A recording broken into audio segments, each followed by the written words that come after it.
Writing a book? It's too easy. I like to add a little challenge by writing it in a foreign language. So do you? Well, you're crazy. Welcome to the club! Hi, I'm Cam, marketing copywriter turned novel writer. I'm self-publishing my debut novel this year and I'm documenting the whole process on this YouTube channel. As you can hear, I have an accent. Yeah, that's because I'm not English. I've been living in London for many years and I will always have a foreign accent. However, I wrote my novel in English and I'm pretty sure that no one reading it could tell that it was written by a non-native speaker. I'm sharing my tips and my experience in this video. This video is for people whose English is good enough to write text, people who can read in English, who can speak in English, who have a good understanding and are, fluent, if not bilingual. There might be some bits that come to you in your native language that you have to translate. It's fine. You're going to find your own process anyway. It doesn't matter if there are bits that you have to translate. I would definitely advise that you don't translate the whole thing because then it's no longer writing in English. Then write your book in your native language, get it published in your native language, and then try to sell the rights, the translation rights elsewhere for the English-speaking countries. I mean, as an idea. First, let's start by defining what we mean when we say writing in English. Here, I'm in London. I'm based in the UK, so I write in British English.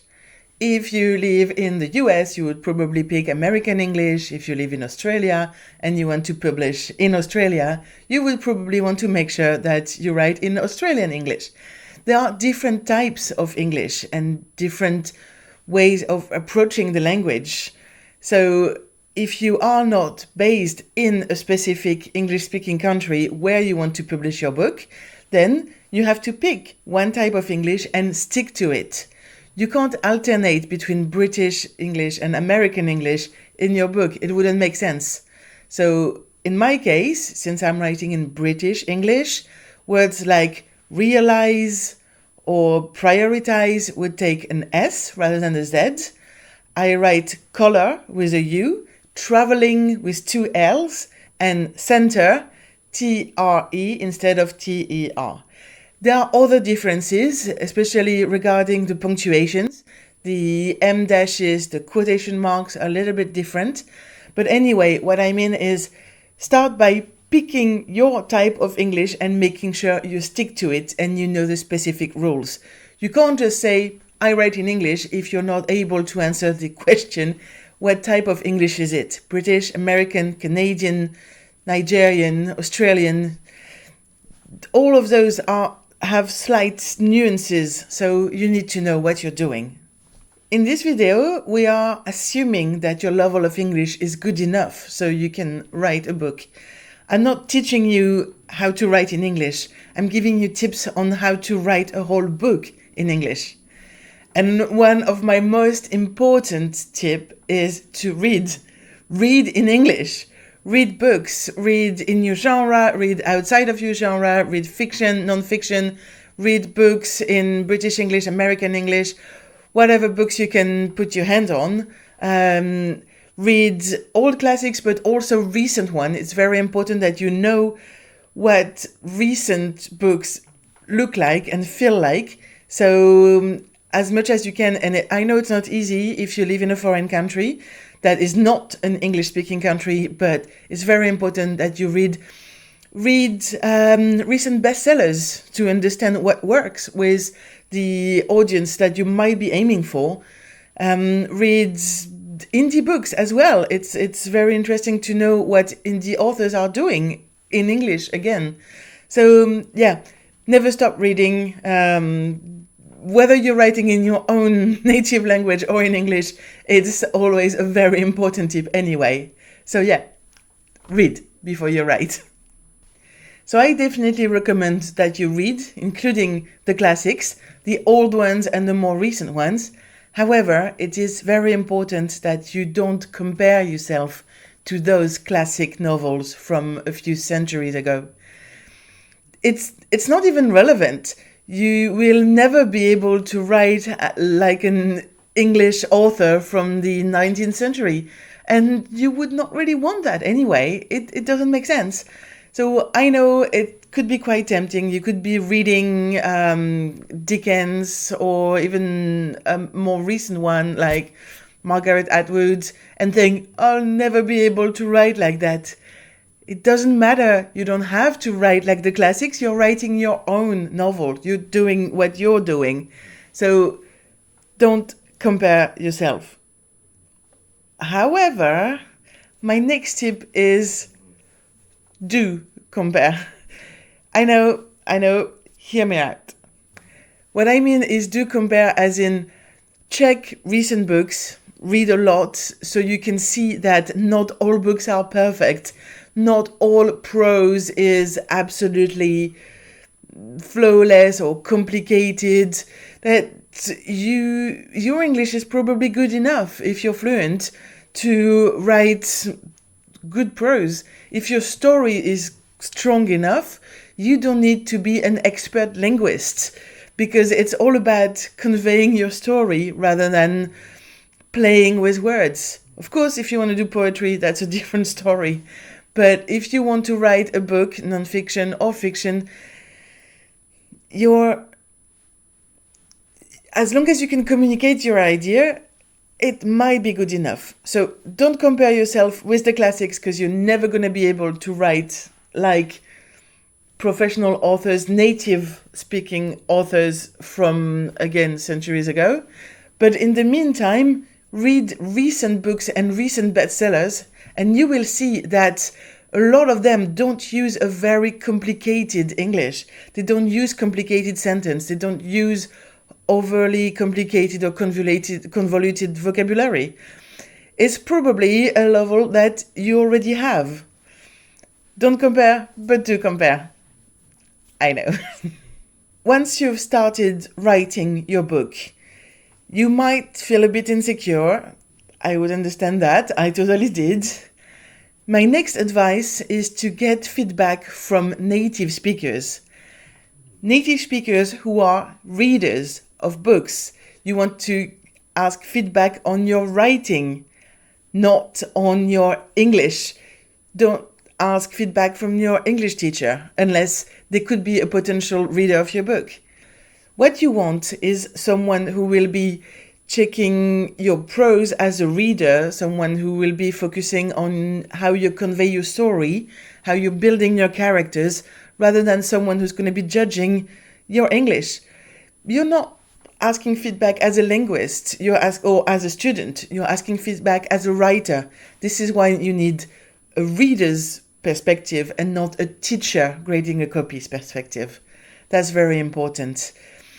If you need to find native English speakers to give you feedback on your book, but you don't know anyone because you don't live in an English-speaking country, I have one word for you: the internet. Yes, the internet.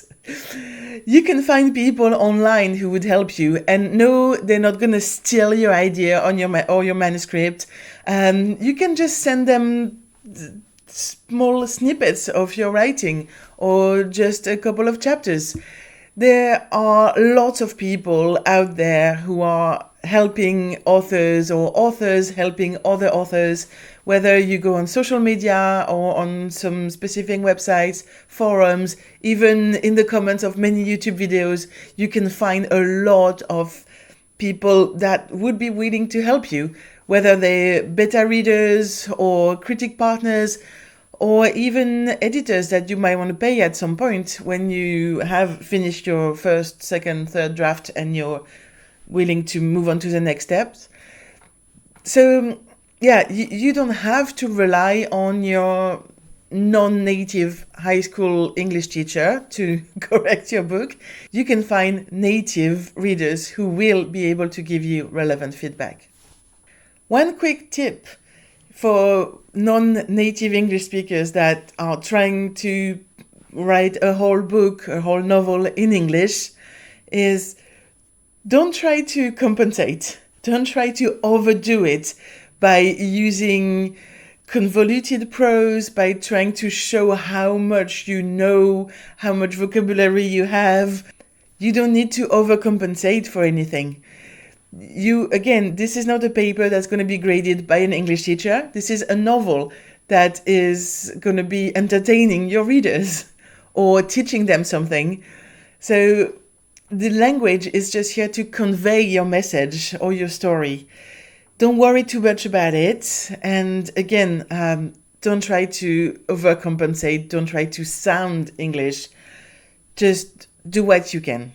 Almost every writer experiences imposter syndrome. And that is whether they're writing in their native language or not. So, of course, as a writer in English who's not a native English speaker, you will have doubts. I have so many. And the way I found to overcome my imposter syndrome is to first accept my limits, know that my prose is never going to be as pretty as some native authors, and that my vocabulary is also limited. I sound better in French, I sound smarter in French, but I've decided to write in English. I like to make my life complicated. Anyway, first you have to accept your limits, but then you don't have to do it alone. The way I overcome my imposter syndrome was by having other people helping me improve my novel.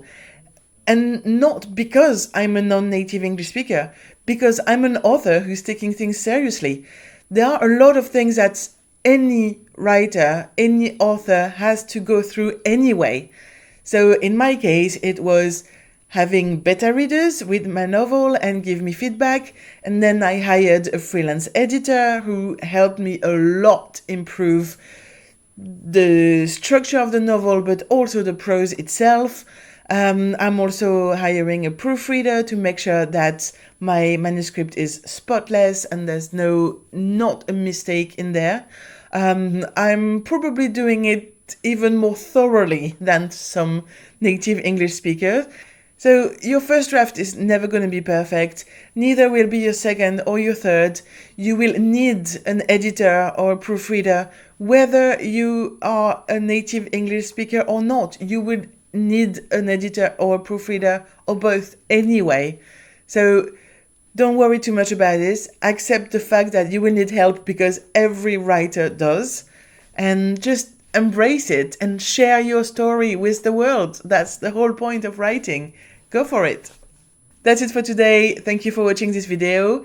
I hope it was useful. I hope it helped you overcome your imposter syndrome or the doubts you might have. Again, if you have decided to write a book in English as a non-native speaker, you're a bit crazy, but I love it and I wish you all the best. Feel free to like and subscribe, share this video if you want, if you know anyone who's writing a book specifically in English. Let me know what you thought about it in the comments. I love reading your feedback and see you next Monday for another video. Bye!